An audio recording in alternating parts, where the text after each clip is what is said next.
move on to the next chick. Chillin' at me Netflix. Shorty stay for breakfast. Hoping that my life don't change. Alright, so today I have a little mixing tutorial. I want to show you guys how to mix pop vocals, pop R&B vocals. I did a mic comparison between a $60 microphone and a $3,600 microphone. And I'm going to use the audio that my buddy Horizon Wake sang for this comparison. So I'm going to go ahead and play that for you guys, and then I'm going to show you how I mixed it. And the audio you are hearing is from the cheaper microphone in the video, the $60 microphone. Yeah, man, it been hectic. Hopping on the next hit. Move on to the next chick. Chillin' at me Netflix. Shorty stay for breakfast. Hoping that my life don't change. Never let it get away. And just to remind you guys, that microphone's only $60, so you don't need the best. Actually, it's less than $60. The whole entire microphone kit is $60. So the microphone by itself is only like $30 or so. It's not hard to pull some decent quality out of a cheap $30 microphone. So you don't need the best equipment to get started.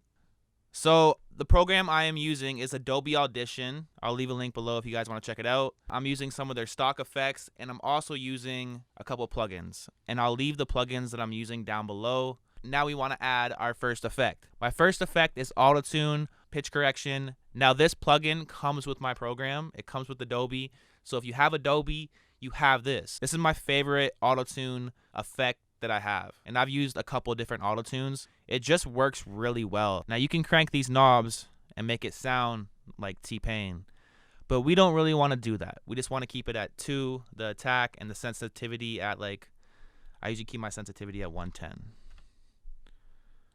But if you do crank those knobs, you will get that T-Pain effect, but we don't want that. Then your scale and your key, that's always going to be different. I change that for every song, and the way you can find that is just play with them, play with the pitches, play with the scale, and you will find it eventually. Or if you're friends with the producer, you can hit the producer up and ask him what pitch the beat is in. If you find the pitch of the beat, then you got the pitch of the auto-tune. And then we have our UAD auto-tune real-time advanced plugin. Now this kind of gives you like that style of auto-tune. Kind of sounds a little robotic, a little mechanical. If I just add a little bit, then it gives it a nice sound.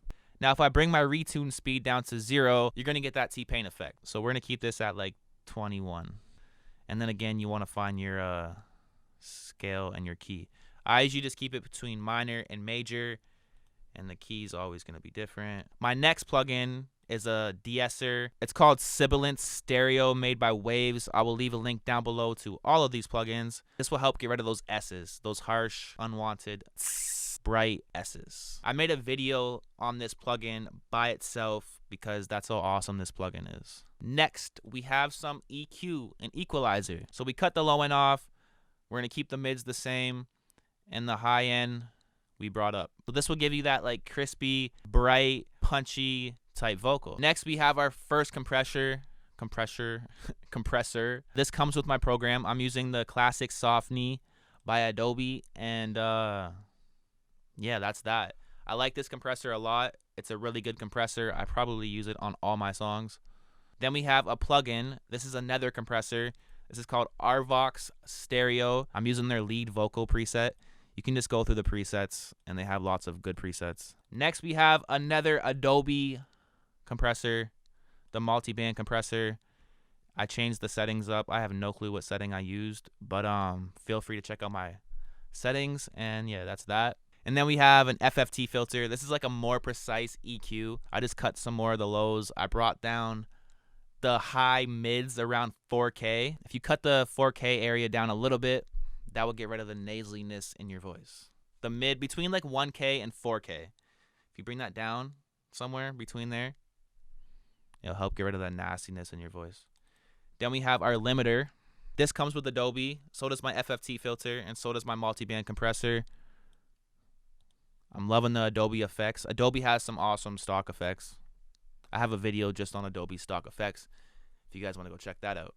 Then we have another equalizer. Now we just cut the low end off here, and we just left the top end. The top end is mostly where your tone is, the good tone. So we cut the low end off, brought more of the top end out. I'll leave links below to Isotope. You guys can go check them out. Then we have another Isotope Ozone exciter. Shout out to Isotope. This is like saturation for your vocals. If I bring these levels up. Hopping on the next hit, move on to the next chick, chillin' at my Netflix, shorty stay for breakfast, hoping that my life don't change. It gives it like a distorted sound, but I only brought the high end up just to give you like a crispy, sizzly type vocal. I like it, so I used it. It's called an exciter because it makes the vocal sound more exciting. Next, we have some reverb, some Ozone 5 Isotope reverb. This is another plugin, and I'm using their plate reverb. For the most part, I use plate reverb for most of my melody type songs. The rest of these reverbs, it sounds like you're in a box.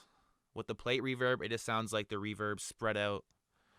It's pretty awesome. So turn beat down, tune your vocals, EQ your vocals, compress your vocals, excite your vocals, add some saturation, add some reverb. How to mix pop type vocals. I hope you guys enjoyed this video. I hope it helped you out a little bit.